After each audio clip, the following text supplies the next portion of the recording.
Ouais, ça va.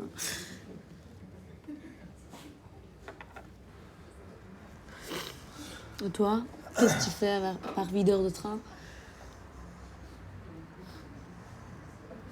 Eh oh, je te parle. Non, mais enfin, il travaille dans un parking, lui. Non. Ah non, quoi? Ah non, je travaille dans un parking. Ah bon? Alors tu fais quoi, alors? Je grille des trucs. Des trucs comme quoi? Des trucs comme des livres. Je sais pas si tu vois ce que c'est, des livres. Ah. Un petit objet en papier comme ça, carré.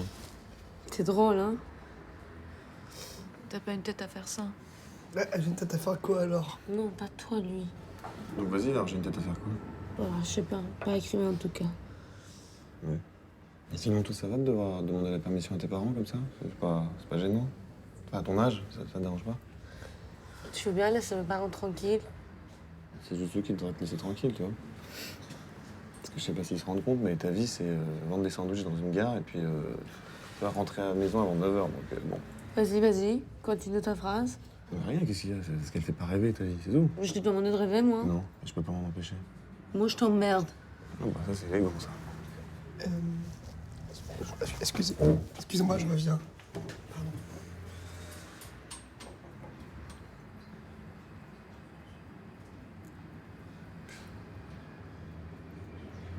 Tu peux pas t'occuper de lui une soirée? C'est trop pour toi de t'occuper de lui une soirée? T'as combien sur toi? Combien de quoi? Combien d'argent? Tu penses que c'est, l'argent? Combien d'argent? Bah, tu vois, on finit toujours par s'arranger. Je sais pas, je dois avoir... je sais pas, une vingtaine d'euros, ça te va? C'est trop, je te jure. Et vous nous êtes... Qu'est-ce qui se passe? Oui, bonjour d'abord. Bonjour. J'ai vu ce film, j'ai beaucoup aimé. Merci, c'est sympa de faire des films et de nous les montrer. Ça nous permet de nous découvrir. Moi, je vous ai découvert, je ne vous connaissais pas. Et d'être à la fois devant la caméra et derrière la caméra, c'est difficile à gérer, les deux. Au début, avant de commencer à tourner, on a un peu peur. Puis moi, j'avais fait un court-métrage avant pour essayer un peu, pour m'entraîner, quoi. J'avais fait ça sur 3 jours et j'avais vu qu'en fait... Merci, monsieur, c'est gentil. Avec plaisir. J'avais vu j'avais compris à peu près ce dont j'avais besoin pour que ça soit pas trop douloureux. Ouais. Et en fait, donc avec moi, j'ai fait une sorte de casting d'équipe technique, de trouver les gens les plus... qui allaient être le plus, comment dirais-je, coopérants avec moi et qui allaient écouter... qui allaient être, je sais pas, où je sentais un peu d'empathie et de compassion. Donc d'avoir fait ce film, Les Deux Amis, c'est parler d'amitié de deux personnes, bien précis. Non, c'est-à-dire je voulais pas faire un film, comme on dit, de potes. J'ai toujours peur que des films de potes, j'avais toujours l'impression qu'ils donnaient pas très envie aux gens d'avoir des amis. Donc, je me suis dit, je vais essayer de raconter une amitié un peu, ce qu'on dit, amoureuse, c'est-à-dire fusionnelle, un peu comme ça, en essayant que ça soit à la fois profond et amoureux, mais pudique, pour éviter que ça soit, je sais pas, de la camaraderie un peu lourde. Vous voyez ce que je veux dire? Où la connivence sexuelle, elle est trop importante pour que ça donne envie de, je sais pas, de la confidence masculine. Voilà. Donc cette fille arrive entre vous deux, qui chahute un peu votre amitié et votre collaboration tous les deux. Vous êtes tous les deux amoureux de cette fille. Ouais, ça c'est un canevas, on pourrait dire que c'est un canevas classique du cinéma. Ouais. Les gens disent beaucoup du cinéma français, mais je pense que ça se retrouve un peu dans le cinéma mondial. En gros, le chiffre 3, c'est le chiffre où le moment il commence à y avoir un conflit. Puis c'est la théorie du désir triangulaire, c'est-à-dire à partir d'une personne désire une autre personne, il y en a une troisième qui se met à désirer la même chose désirée. Ça, c'est un canevas classique où c'est comme un exercice de style, et je me suis dit comment j'essaye d'être personnel avec une figure très très classique, quoi, que ce soit le cinéma, le théâtre ou la littérature.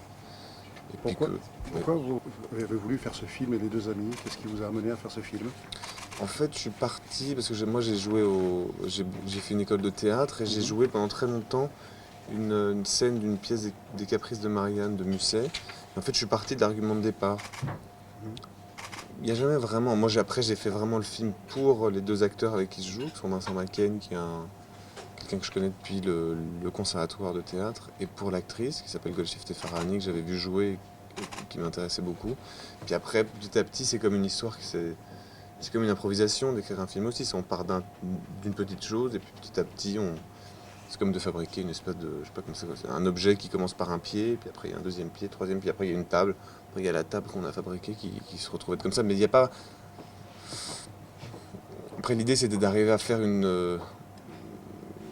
un film sentimental et plein d'aventures comme ça, qui se passerait sur 3 jours et 3 nuits. Ça me plaisait bien d'avoir 3 jours, 3 nuits, ça j'aimais bien ça.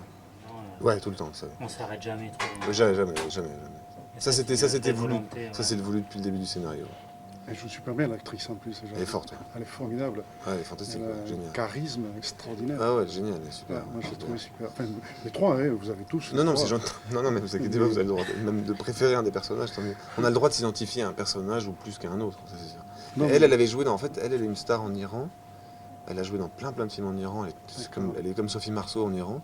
Et en fait, elle a joué dans un film de Ridley Scott qui s'appelle Body of Lies, c'est Mensonge d'État. Et ensuite, elle s'est faite à un moment donné mal voir par le régime. Donc elle a décidé de quitter son pays. Et puis elle a joué dans 3-4 films en France. Aussi, pas qu'en France, aussi en Europe.